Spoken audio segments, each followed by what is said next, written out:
Hi అండి. అందరికీ నమస్తే. నేను చెప్పే కొన్ని మంచి మాటలు వింటారని ఆశిస్తూ, నేడు అవసరం లేనివన్నీ కొంటే, రేపు అవసరం ఉన్నవి అమ్ముకోవాల్సి వస్తుంది. ఒక్క నిమిషంలో జీవితం ఏమీ మారదండి. కానీ, ఒక్క నిమిషంలో ఆలోచించి తీసుకున్న నిర్ణయం మాత్రం జీవితాన్నే మార్చేస్తుంది. మరొకటి, శరీరానికి వ్యాయామం ఎంత అవసరమో, అదే మెదడుకు కూడా పఠనం అంతే అవసరం. మరొక ముఖ్యమైన విషయం ఏంటంటే,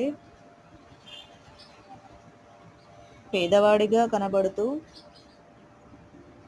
లోభి ధనవంతుడవుతాడు. అదే దుబారా ఖర్చు చేసే వ్యక్తి మాత్రం ధనవంతుడిగా కనబడుతూ పేదవాడవుతాడు. ఈ ముఖ్యమైన విషయాలు